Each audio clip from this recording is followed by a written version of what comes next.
There's nothing worse than having someone give you the wrong diagnosis. They'll say, you have a slow metabolism, right? Because you can't lose weight fast.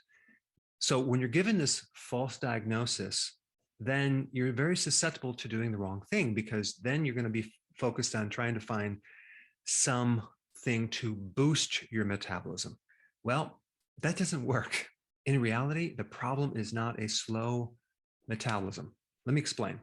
So what is metabolism? You have all these chemical reactions going in your body, whether you're breaking down food into energy or building things back up into body tissue, like repairing things, like maintaining temperature and eliminating waste.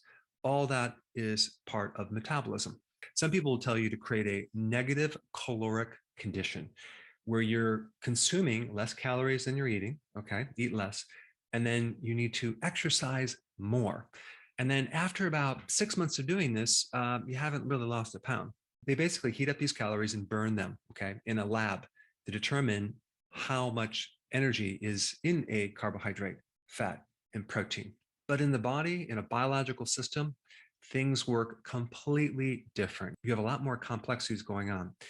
Number one, you have hormones, and that's really the missing factor, is the hormone influence over your specific calories. So hormones are basically the communications in your body. And the very important hormone that relates to whether you burn fat or store fat is insulin. So the insulin message is store fat. If insulin goes up, you store fat.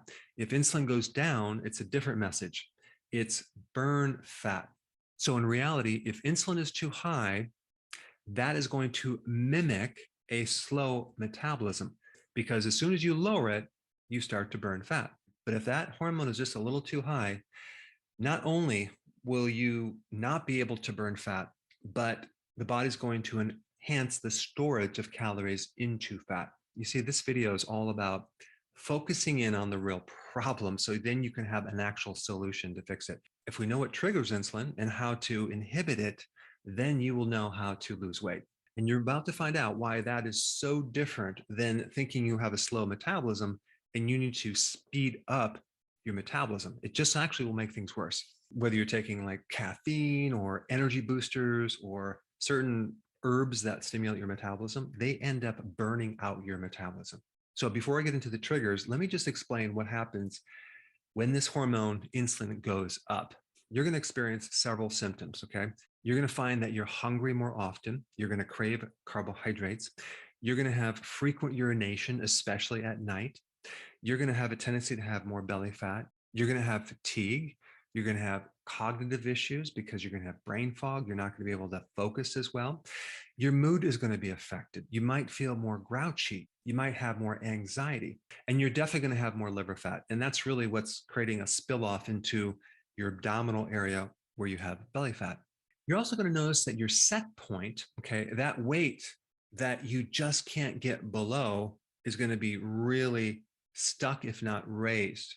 So in other words, let's say you do all these different methods of trying to lose weight and you just can't seem to get below 160 or 155. You're just stuck there. Well, that is called a set point. And insulin is really behind the set point, the inability to continue to lose weight. And there's one more really interesting symptom related to this. If your insulin is too high, you will start, or your liver will start making extra sugar, not from sugar from your diet, but from other things like your own fat and protein. That's called gluconeogenesis.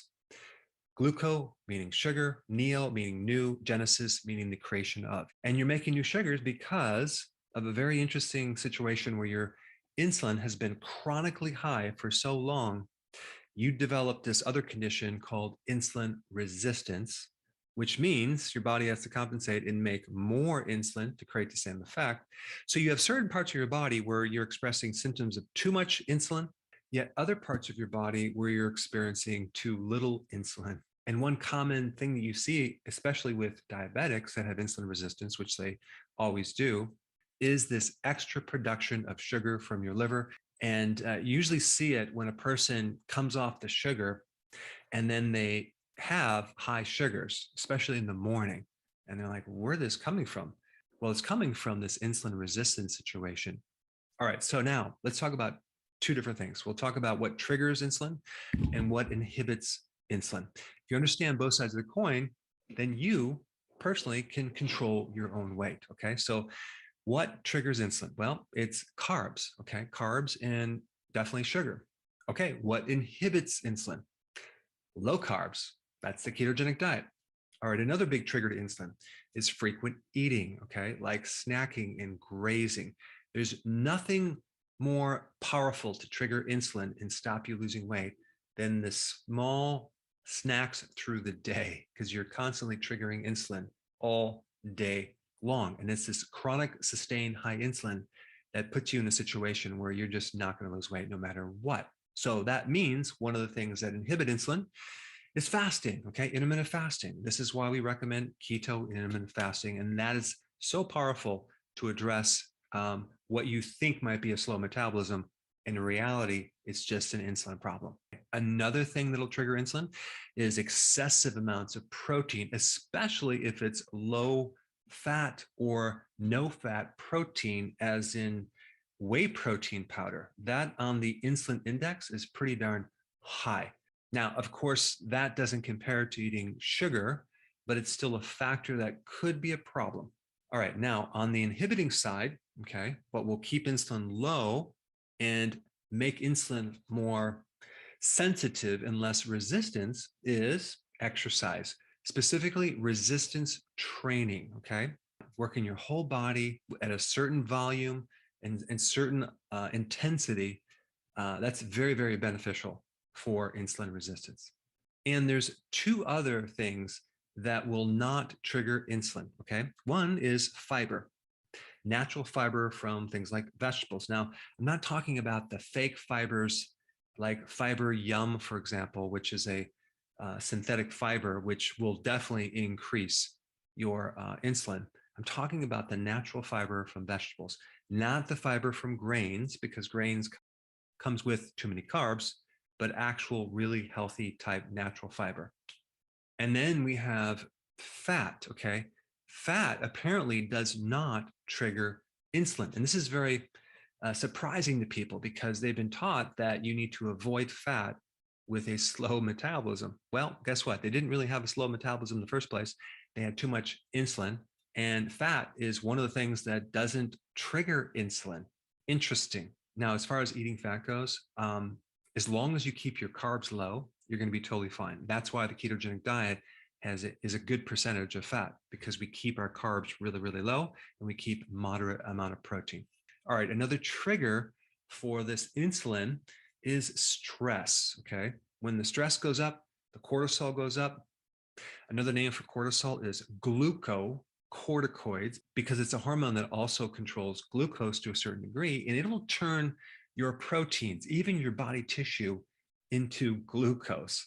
One of the side effects of high levels of sustained cortisol output is diabetes, because you're changing the protein into glucose. And it's not coming from the dietary sugars, it's coming from stress.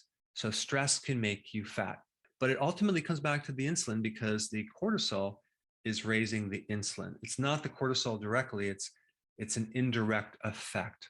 Now let's flip over to the inhibitor side. Okay, there's several things that can inhibit insulin and make insulin more sensitive and less resistant. That would be potassium, vitamin B1, and vitamin D. Okay, all three of those can greatly help you lower this insulin resistance situation. Now, another thing that can make insulin more sensitive is apple cider vinegar, okay? Take a tablespoon, put some water, drink that. That will really help your blood sugars. And then when you actually end up getting into fat burning, that's called ketosis. And ketosis by itself can increase insulin sensitivity. And then there's three last things that you have to be aware of if you want to keep insulin lower, because these three things will trigger insulin. Number one, inflammation, okay? Inflammation that comes from omega-6 fatty acids, like the so-called vegetable oils, the corn oil, the soy oil, the canola. Those are very inflammatory. Then you also have belly fat in general. Visceral fat actually increases inflammation. And that alone could actually increase insulin. MSG, monosodium glutamate, has the potential to increase insulin. It's in a lot of foods, especially in restaurant foods. And a lack of sleep can also mess up your blood sugars and increase insulin. This is why people lose more weight if they have a good night rest. All right, now you have the secret to bust through this plateau and overcome what you thought was a metabolism problem. In reality, it was really an insulin problem. And on that note, if you want more information about insulin resistance, I put up this video right here. Check it out.